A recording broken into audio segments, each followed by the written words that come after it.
खुद सीएम कार्यक्रम की तैयारियों को देख रहे हैं। बीजेपी के लिए ये एक बड़ा मौका है। प्रधानमंत्री मोदी के जयपुर आगमन पर हमारी खास रिपोर्ट देखिए।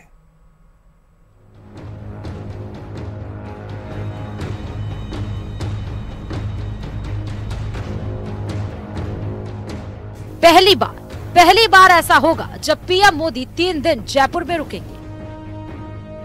अब पीएम मोदी ही आ रहे हैं तो तैयारियां भी जोरों पर हैं। सीएम भजन लाल भी एक्टिव हो गए हैं। सीएम भजन लाल ने बीजेपी कार्यालय में एक बैठक की जिसमें प्रदेश अध्यक्ष सीपी जोशी भी शामिल हुए। बैठक में पीएम मोदी के दौरे को लेकर तैयारियों पर चर्चा की गई। दुनिया की सबसे बड़ी पार्टी के ओजस्वी कार्यकर्ता विश्व के सबसे लोकप्रिय नेता का स्वागत करने को बेताब हैं। कल जब प्रधानमंत्री नरेंद्र मोदी बीजेपी के प्रदेश कार्यालय पर आएंगे तो बीजेपी के कार्यकर्ताओं का जोश और उत्साह देखने लायक होगा। पीएम मोदी के कार्यक्रम की पूरी रूपरेखा तैयार कर ली गई है। पीएम मोदी शुक्रवार को जयपुर आएंगे, जहां पहले दिन विधायकों और कार्यकर्ताओं के साथ बैठक करेंगे। पीएम मोदी के जयपुर आने से कार्यकर्ताओं में भारी उत्साह देखने को मिला। भारतीय जनता पार्टी के कार्यकर्ता शहर को स्वच्छ और सुंदर बनाने के लिए, शहर को सजाने के लिए अपने महंगे मेहमान हमारे लोकप्रिय नेता आदरणीय मोदी जी के आगमन को लेकर अपनी तैयारियां कर रहे हैं। और ये निश्चित रूप से हम सब लोगों का सौभाग्य कि आदरणीय प्रधानमंत्री जी भारतीय जनता पार्टी कार्यालय में अपना समय व्यतीत करेंगे। वहीं 6 और 7 जनवरी को डीजीआईजी कॉन्फ्रेंस में शामिल होंगे। इस कॉन्फ्रेंस में गृह मंत्री अमित शाह, एनएसए अजीत डोभाल और सभी राज्यों के डीजीआईजी शामिल होंगे, जो देश की सुरक्षा व्यवस्था को लेकर मंथन करेंगे। पीएम मोदी के दौरे की तैयारी को खुद सीएम भजन लाल शर्मा भी देख रहे हैं। इसी के चलते कार्यक्रम की तैयारी की गई है। पीएम मोदी जब जयपुर पहुंचेंगे तो उनके स्वागत में सभी बीजेपी के बड़े नेता मौजूद रहेंगे। साथ ही सुरक्षा व्यवस्था का भी पुख्ता इंतजाम किया गया है। चप्पे चप्पे पर निगरानी रखी जा रही है। पीएम मोदी के साथ अमित शाह और अजीत डोभाल भी डीजीआईजी कॉन्फ्रेंस में मौजूद रहेंगे। अब सभी को इंतजार पीएम मोदी के जयपुर में आने का है। Bureau report, news 18, Jaipur, Rajasthan. देखना यही है कि प्रधानमंत्री आखिर मिशन 2024 को फतह करने के लिए विधायकों और पदाधिकारियों को क्या संदेश देते हैं। कैमरा पर्सन शेर सिंह के साथ बाबूलाल धायल, न्यूज़ 18, जयपुर।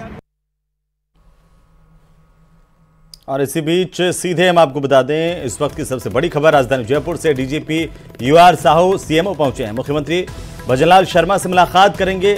साहू प्रधानमंत्री मोदी के दौरे की तैयारियों की जानकारी देंगे और सीएम को ये जानकारी देकर के चर्चा करेंगे। कल प्रधानमंत्री मोदी जयपुर पहुंचेंगे, ये बड़ी जानकारी है। प्रधानमंत्री के दौरे से जुड़ी हुई इस वक्त की सबसे बड़ी खबर।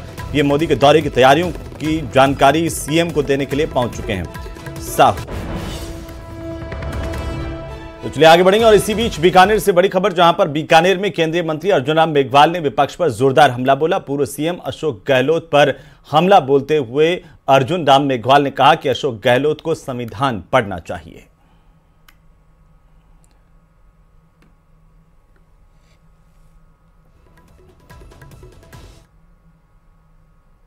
शायद संविधान की जानकारी नहीं है।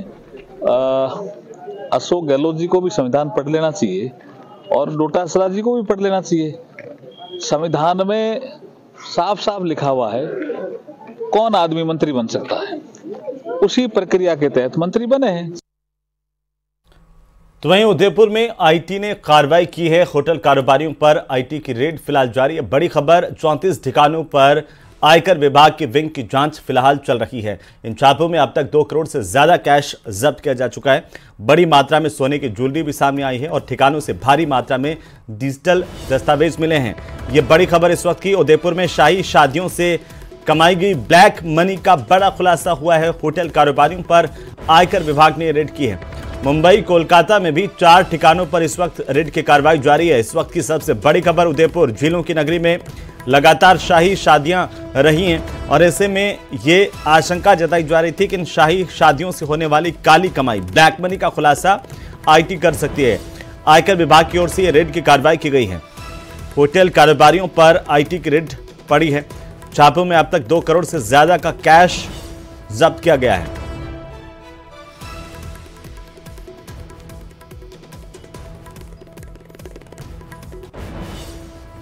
और अगली खबर बीकानेर से, जहां पर बुआ भतीजी विवाद गहराता हुआ नजर आ रहा है। राज परिवार का मामला अब थाने तक पहुंच गया है।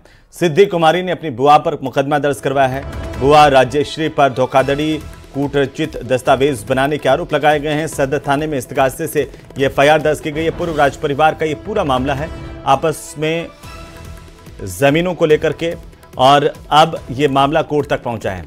चुनाव में राष्ट्रीय ने सिद्धि कुमारी के खिलाफ शिकायत की थी। चुनाव आयोग से संपत्ति की गलत जानकारी देने की शिकायत की थी और अब सिद्धि कुमारी की तरफ से मुकदमा दर्ज करवाया गया है। तो भारतीय जनता पार्टी के विधायक हैं सिद्धि कुमारी, लगातार चौथी बार जीती हैं और अब उनकी तरफ से एक मुकदमा अपनी बुआ पर दर्ज करवाया गया है।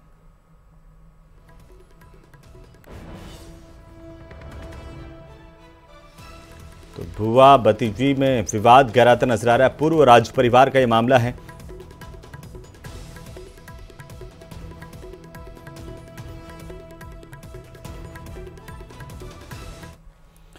तो वहीं कैबिनेट मंत्री बनने के बाद पहली दफा जोगीराम पटेल जोधपुर के दौरे पर हैं। जोधपुर में कार्यकर्ताओं से उन्होंने मुलाकात की और कांग्रेस पर जमकर निशाना भी साधा। इन कार्यकर्ताओं ने जगह जगह अपने नेता का स्वागत किया। जोगीराम पटेल ने जोधपुर में अंतर्राष्ट्रीय न्यायालय के न्यायाधीश दलबीर भंडारी से भी मुलाकात की है। वहीं कैबिनेट मंत्री पटेल ने रातानाड़ा स्थित गणेश मंदिर पहुंच करके विशेष पूजा अर्चना की और भगवान के दर पर शीश नवाया। और मोदी जी का जो मिशन है, न तो खाऊंगा न खाने दूंगा, भ्रष्टाचार से विहीन, जीरो टॉलरेंस नीति के साथ हम चलेंगे।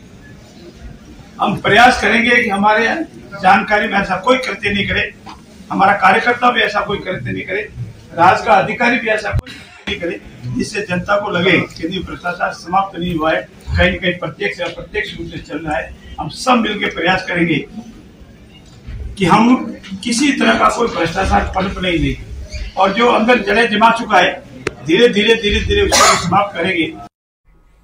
तो चलिए आज डायमंड सिटी पहुंचने पर जनता की ओर से मंत्री विजय सिंह चौधरी का जोरदार स्वागत किया गया है।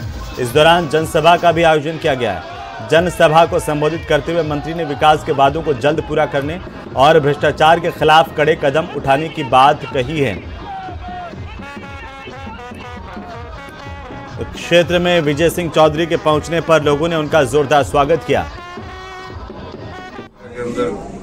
जीत गया और हरीश जी कुमार साहब कुछ वोटों से चुनाव यूज करेंगे। वो मेरे राजनीतिक गुरु थे और मेरे फादर भी 4 बार विधायक रहे और हरीश जी कुमार साहब भी 4 बार विधायक रहे। उन्होंने कभी मन भेद नहीं रखा, आपस में प्रेम से रहते थे। ऐसी कोई उनमें नहीं थी कि पार्टी अलग थी, लेकिन मैं पूछा उनके विकास के लिए, नवा के विकास के लिए वो एक थे। और अगली खबर करौली से, जहां पर हिंडौन सिटी क्षेत्र के बाजना कला गांव में अवैध तरीके से संचालित बूचड़खानों से परेशान ग्रामीणों ने तहसील कार्यालय में प्रदर्शन किया है। इस दौरान ग्रामीणों ने तहसीलदार को SDM का नाम ज्ञापन दिया और अवैध बूचड़खानों को बंद करवाने की मांग की है। साथ ही ग्रामीणों ने प्रशासन पर उनकी समस्या नहीं सुनने के भी आरोप लगाए हैं।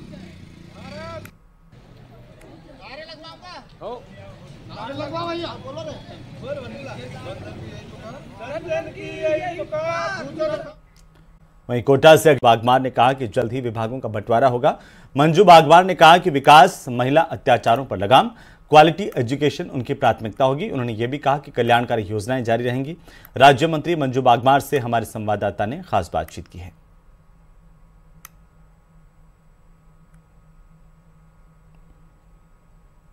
सचिवालय में लगातार पदभार ग्रहण समारोह जारी है। ऐसे में आज मंजू बागमार ने कामकाज संभाल लिया है। मैम से जानना चाहेंगे कि अगले 5 सालों में आखिर भाजपा सरकार की राजस्थान में क्या प्राथमिकताएं रहने वाली है। मैम, अगले 5 साल आपकी सरकार कैसे काम करने जा रही है राजस्थान? सबसे पहले तो मैं हमारे शीर्ष नेतृत्व का, हमारे संगठन का, माननीय मुख्यमंत्री महोदय का बहुत बहुत धन्यवाद ज्ञापित करती हूँ कि मुझे उनके साथ में काम करने का उन्होंने मौका दिया है। साथ ही पिछले 5 सालों के अंदर प्रदेश में जिस तरह से कानून व्यवस्था बिगड़ी हुई थी और हर वर्ग अपने आप को दुखी महसूस कर रहा था, चाहे वो किसान वर्ग हो, चाहे मजदूर वर्ग हो, चाहे हमारा युवा वर्ग हो और चाहे हमारी महिलाओं पर जो अत्याचार हुए हैं, उन सभी के कल्याण के लिए हमारी प्राथमिकताएं रहेगी। भाजपा सरकार 33% आरक्षण देने की बात कर रही है, लेकिन राजस्थान मंत्रिमंडल में सिर्फ 2 महिलाएं 33% आरक्षण पर ये कैसा प्रदेश की महिलाएं जानना चाह रही हैं? आगे आगे देखिए क्या होता है। निश्चित रूप से महिलाओं के कल्याण के लिए भी कार्य किया जाएगा और जो मोदी जी ने अपनी गारंटी दी है उन गारंटियों पर भी पूरा काम होगा। लोकसभा 2024 आपके नजदीक है, क्या तैयारियां है भाजपा सरकार की?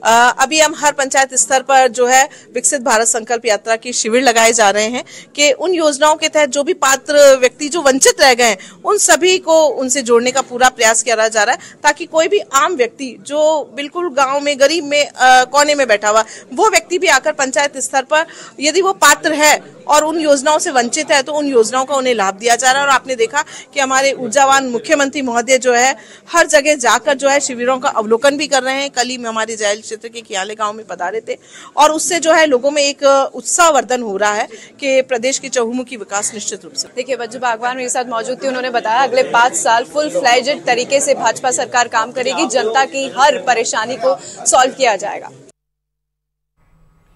चलिए आगे बढ़ेंगे और इसी बीच राजधानी जयपुर से बड़ी खबर, जहां पर प्रधानमंत्री मोदी के जयपुर दौरे को लेकर रिहर्सल की गई है। एयरपोर्ट से आरआईसी, झालाना, राजभवन और बीजेपी दफ्तर तक ये रिहर्सल के दौरान ट्रैफिक रूट डाइवर्ट किया गया। प्रधानमंत्री के दौरे को लेकर चप्पे चप्पे पर सुरक्षा के कड़े इंतजाम किए गए हैं। प्रधानमंत्री नरेंद्र मोदी कल जयपुर के दौरे पर पहुंचेंगे। गृहमंत्री अमित शाह और सुरक्षा सलाहकार अजीत डोभाल के वाहन भी प्रधानमंत्री के काफिले में शामिल रहेंगे और इसी दौरान रिहर्सल की गई है। आपको बता दें, बड़ी खबर राजधानी जयपुर से, प्रधानमंत्री के दौरे को लेकर के जयपुर में रिहर्सल की गई है। एयरपोर्ट से सीधे आरआईसी, झालाना और यहां से राजभवन और बीजेपी दफ्तर तक ये रिहर्सल कार्यक्रम चला है। तस्वीरें आपकी टीवी स्क्रीन पर है। प्रधानमंत्री के दौरे को देखते हुए और इस कॉन्फ्रेंस को देखते हुए सुरक्षा के कड़े इंतजाम किए गए हैं। चप्पे चप्पे पर पुलिसकर्मियों की तैनाती की गई और ये काफिला रिहर्सल के तौर पर एयरपोर्ट से रवाना हुआ था। रिहर्सल की गई जहां पर झालाने के आरआईसी और इसके बाद बीजेपी दफ्तर होते हुए राजभवन तक, जहां प्रधानमंत्री जाएंगे राजभवन भी जाएंगे, बीजेपी दफ्तर जाएंगे और जहां पर एक कॉन्फ्रेंस होनी है वहां पर जाएंगे। इसलिए आज से पूरा जेलन मार्ग जो है वो सुरक्षा की दृष्टि से चप्पे चप्पे पर सुरक्षा कर्मियों की तैनाती की गई है। लेकर के प्रधानमंत्री नरेंद्र मोदी का जयपुर में दौरा होना है। इस दौरे की तैयारियों को लेकर के आज रिहर्सल किया जा रहा है। एक तस्वीर हम आपको दिखा रहे हैं जिसमें प्रधानमंत्री नरेंद्र मोदी के काफिले को एयरपोर्ट से आरआईसी लाया गया। आरआईसी से ये काफिला जो है राजभवन की ओर बढ़ रहा है और राजभवन के बाद में ये काफिला जो है भारतीय जनता पार्टी के दफ्तर तक जाएगा। आप देख पा रहे हैं इस रिहर्सल के अंदर वो तस्वीरें जिसमें पायलट व्हीकल चल रही हैं, जैमर व्हीकल चल रही है और ये वो पीएम का वाहन है जिसमें प्रधानमंत्री नरेंद्र मोदी सवार होकर के झालाना तक जाएंगे, राजभवन जाएंगे और इसके बाद में वो भारतीय जनता पार्टी के कार्यालय तक जाएंगे। ये रिहर्सल करने के दौरान जो भी कमी खामियां आई हैं उन्हें दूर करने का काम भी राजस्थान पुलिस और एसपीजी के जवान करेंगे। एसपीजी ने पूरी सुरक्षा व्यवस्था को अपने दायरे में लिया है और सुरक्षा व्यवस्थाओं में किसी भी प्रकार की कोई कमी न रहे इस पर जोर दिया जा रहा है। कैमरा पर्सन दिलीप चेची के साथ लवली वधवा, न्यूज़ 18 जयपुर। तो 22 खास है और इसके चलते राम मंदिर ट्रस्ट की ओर से पीले चावल और पत्रक के साथ ही राम मंदिर की तस्वीरें जगह जगह बांटी जा रही है। साथ ही लोगों से अपील की जा रही है कि यदि वे लोग राम मंदिर की प्राण प्रतिष्ठा में शामिल नहीं हो सकते हैं तो वे अपने घर के पास बने मंदिर में ही पूजा अर्चना करें।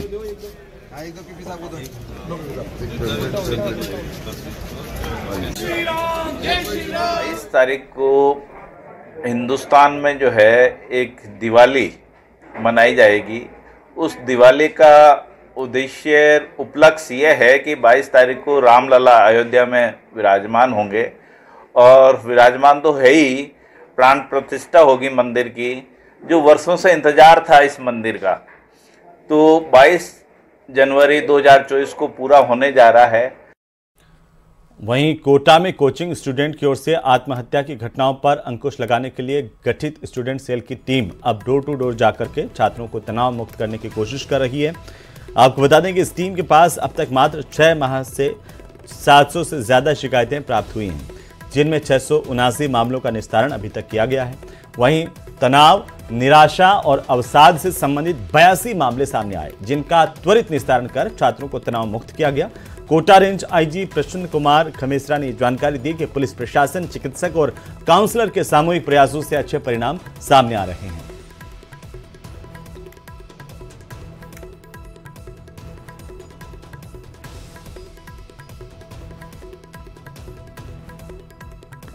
लगातार इसके द्वारा अच्छी कार्रवाइयाँ करते हुए और दरवाजे पर दस्तक अभियान के माध्यम से बहुत से स्टूडेंट्स को काउंसल किया जा रहा है और इवन हॉस्टल संचालक और जो कोचिंग इंचार्जेस हैं उनको भी इस बाबत पाबंद किया गया है कि वो लगातार हर स्टूडेंट से रोज़ाना उनके बारे में, समस्याओं के बारे में उनसे बातचीत करें। तो चलिए आगे बढ़ेंगे और इसी बीच राजधानी जयपुर से बड़ी खबर हम आपको बता दें, एयरपोर्ट पर कोहरे का असर देखने को मिल रहा है। जयपुर एयरपोर्ट पर फ्लाइट का शेड्यूल बिगड़ गया है। कोहरे की वजह से, घने कोहरे की वजह से कई फ्लाइट लेट हुई हैं, जिनमें सुबह से लेकर अब तक 5 फ्लाइट के लेट होने की जानकारी है। ये 5 फ्लाइट जयपुर लेट पहुंची। जयपुर आने वाली एक फ्लाइट रद्द की गई है। इंडिगो की उदयपुर से जयपुर की फ्लाइट कोहरे की वजह से रद्द कर दी गई है। मौसम खराब होने के चलते और शीतलहर की वजह से कोहरे का असर साफ देखा जा रहा है।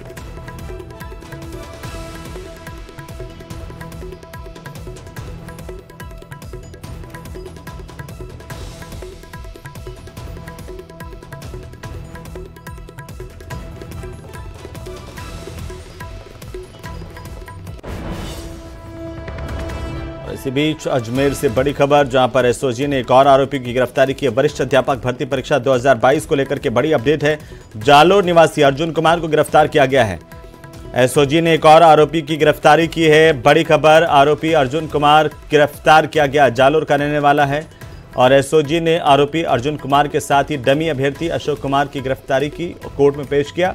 दोनों आरोपियों को एसओजी ने न्यायालय के आदेश पर 5-5 दिन के रिमांड पर लिया है। पैसे के लेन देन के साथ ही कौन कौन इसमें शामिल है, इसे लेकर के अब इससे पूछताछ होगी।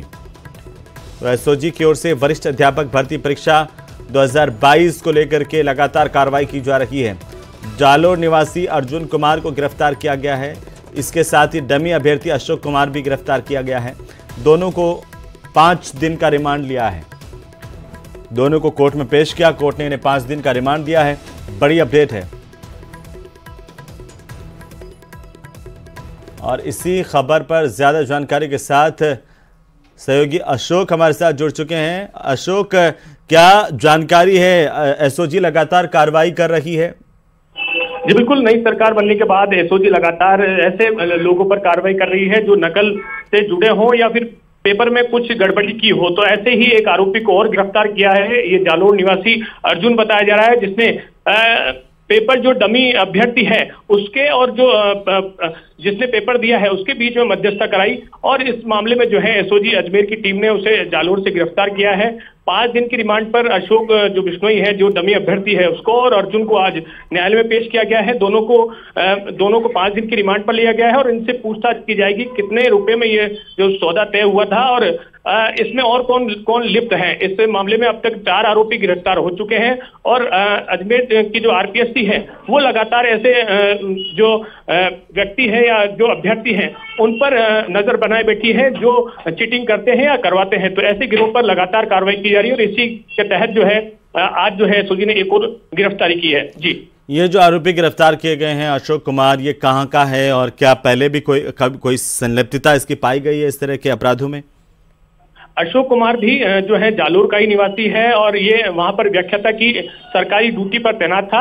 और इसके अलावा जो अभी अर्जुन गिरफ्तार हुआ है, जिसको अभी गिरफ्तार करके न्यायालय में पेश किया गया है, ये भी बताया जा रहा है कि वहीं पे ही जालोर में ही व्याख्याता के पद पर तैनात है और डमी अभ्यर्थियों की जो है सप्लाई करता है या फिर मिलीभगत करता है। तो इसे लेकर जो है एसओजी पूछताछ करेगी इनसे कि क्या ये पूरी गैंग सक्रिय है और किस किस को इन्होंने परीक्षा दिलवाई है, कौन कौन को पास करके नौकरी करवाई है। तो इन तमाम पहलुओं को लेकर जो है अब जो है एसओजी पूछताछ में जुटी है और पूरा जो खुलासा है इसके बाद जो 5 दिन के रिमांड के बाद ही वो कर पाएगी। जी बिल्कुल, शुक्रिया अशोक तमाम जानकारी के लिए। नजर बनाए रखिए, अपडेट लगातार लेते रहेंगे।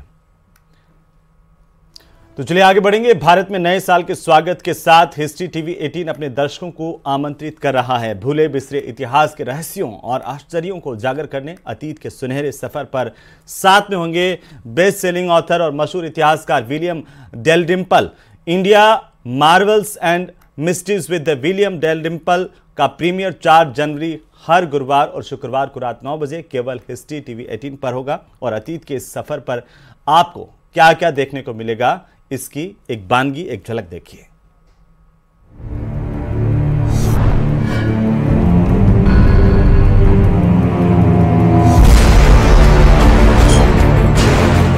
सदियों पुरानी संरचनाएं समेटे खड़ी हैं रहस्य अतीत के।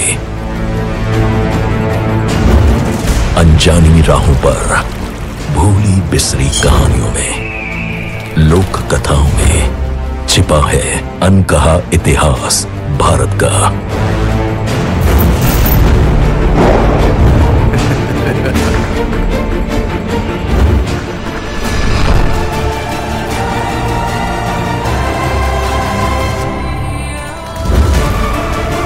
India Marvels and mysteries with William Dalrymple शुरू हो रहा है 4 जनवरी से हर गुरुवार और शुक्रवार रात 9 बजे हिस्ट्री टीवी 18 पर। तो चलिए इसी के साथ ही इस बुलेटिन में फिलहाल इतना ही। आप देखते रहिए न्यूज़ 18 राजस्थान, जहां पर खबरों का सिलसिला लगातार जारी है। नमस्कार।